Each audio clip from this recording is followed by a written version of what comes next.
చెప్పాలి. ఇంకా చర్చలు ముగిసాయి, ఒకటైతే నెరవేరినట్టే అనిపిస్తుంది. మరి ఇంకా చాలా ప్రధాన డిమాండ్స్ ఉన్నాయి చాలా. మరి ప్రధాన సమస్యల్ని పక్కదోవ పట్టించడానికి ఇది చేసిరనుకోవచ్చు. అట్లా మరి గవర్నమెంట్ ఫస్ట్ నుంచి మీరు 3 నెలల నుంచి హెసిటేషన్ చేసేది, మంత్రులు కలిసేది, మీ ఉద్యమాలు చేసేది మా ప్రధాన డిమాండ్లు అయిన గ్రూప్ 2, గ్రూప్ 1 విషయం. గ్రూప్ 2 విషయంలో హెసిటేషన్ చేసినాం, అన్ని చేసినాం. 2 రోజుల క్రితం పొన్నం ప్రభాకర్ గారు మమ్మల్ని చర్చకు పిలిచిర్రు. మేము వెళ్ళినాము, చర్చలో పాల్గొన్నాము, మేము ఎక్స్ప్లెయిన్ చేసినాము. వాళ్ళు కూడా మాకు చాలా టైం ఇచ్చిర్రు, విన్నరు. ఆ సమస్యలో ఒక సమస్య అయిన గ్రూప్ 2 విషయము ఈ రోజు సాల్వ్ అయింది, పేపర్లో మన టీవీలో వస్తుంది. కానీ ఇంకో ప్రధానమైన సమస్య గ్రూప్ 1 ఇష్యూ.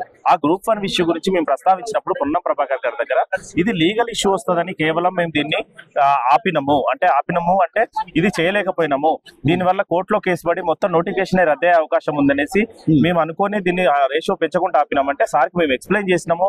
లేదు సార్, పక్క రాష్ట్రంలో చేసిర్రు, మేము నెల క్రితం కోర్టులో కేసేస్తే కూడా హైకోర్టు గైడ్ లైన్స్ ఇచ్చింది టీఎస్పీఎస్సీకి, మీరు 1:100 కన్సిడర్ చేయండి అని ఇచ్చింది.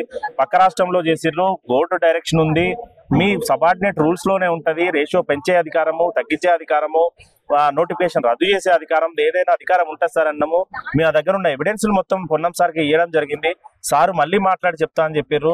మాకు ఈ రోజు వచ్చిన దానికి, ఈ రోజు వచ్చిన సమాచారం, ఈ రోజు వచ్చిన గ్రూప్ 2కి మేము చాలా ఆనందపడుతున్నాము. కానీ ఇంకో డిమాండ్ అయిన ప్రధాన డిమాండ్ 3 లక్షల మంది రాసిన గ్రూప్ 1 విషయంలో కూడా ఇదే భావంతో, ఇదే సహృదయంతో ఆ విషయం కూడా మీరు కొంచెం కన్సిడర్ చేసి గ్రూప్ 1 100 పిలవాలని మేము మీడియా ముఖంగా నమ్మకంగా ఉందన్న. నమ్మకం ఉంది, ఎందుకంటే ప్రధానంగా మీరు డిమాండ్ చేసిందే 1:100 అనేది. ఫస్ట్ మీరు లేవనెత్తిన అంశం కూడా 1:100 చేయాలి, పోస్టులు పెంచాలనేది కదా.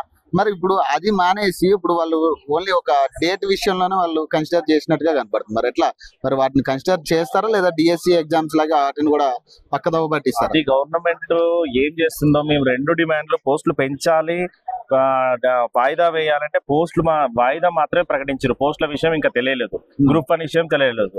నాకు తెలిసి ఇవి సగం మాత్రమే మా డిమాండ్లు నెరవేర్చినాయని మేము అనుకుంటున్నాము. ఇంకా సగం విషయాలు ఉన్నాయి. మళ్ళీ ఇంకోసారి మమ్మల్ని పిలవండి, మా ప్రాబ్లం వినండి, మళ్ళీ ఇప్పటిదాకా మళ్ళీ వినండి. ఎందుకంటే మేము చర్చలు జరిపిన తర్వాత మేము ఎక్స్ప్లెయిన్ చేయగలిగినాము, సార్ కూడా విన్నారు. విన్న తర్వాత ఈ అవుట్పుట్ వచ్చింది, మాకు సంతోషం. మళ్ళీ పిలవండి. గవర్నమెంట్ 1:100 విషయంలో లీగల్ ఇష్యూస్ వస్తాయంటే ఏం ఇష్యూస్ రావనేసి మేము చూపెట్టినాం. లీగల్ ఇష్యూస్ ఏమి రావనేసి మేము కేవలం పోస్టులు పెంచమనట్లేదు, ఏమీ అనట్లేదు, ఉన్న రాసుకునే అవకాశం కల్పించమంటున్నాం. ఎన్నో కారణాల వల్ల 2 సార్లు ఫెయిల్ అయిపోయింది, ఈసారి 3వ క్వాలిఫై కాలేదు. వాళ్ళకి హ్యుమానిటేరియన్ బేస్ మీద మన పిల్లలు, మన తెలంగాణ పిల్లలు అనేసి వాళ్ళు గవర్నమెంట్ తలుచుకుంటే చేయండి ఏముంది. మన పిల్లలు 2 సార్లు, మా తప్పు కాదుగా, 2 సార్లు క్యాన్సిల్ అయింది, 3వసారి మేము క్వాలిఫై అవ్వట్లేదు. మేము అడగాలన్నా దీనికి? మేము ఇంత రోజులు అడుగుతుంటే కూడా దానికి లీగల్ ఇష్యూస్ వస్తాయంటున్నారు. ఇంత పార్టీ, పెద్ద party, national party legal issues వస్తాయని అంటున్నారు. మేము ఒక అభ్యర్థులుగా లీగల్ ఇష్యూస్ రావు అని మా దగ్గర ఉన్న డాక్యుమెంట్స్, మేము రీసెర్చ్ అవన్నీ చేసి డాక్యుమెంట్స్ మొన్న పొన్నం సార్కి ఇవ్వడం జరిగింది. సార్ తీసుకొని వెళ్ళిండు, మొత్తం మేము టిక్ చేసి ఇచ్చినాము, మార్క్ చేసి ఇచ్చినాము. మళ్ళీ మాట్లాడుతున్నారు, మళ్ళీ చర్చలకు పిలుస్తున్నారని మేము ఆశగా ఉన్నాము. ఖచ్చితంగా మాకు చర్చలకు పిలవాలి, 1:100 ఇష్యూ ఖచ్చితంగా పిలవాలి. Right, thank you.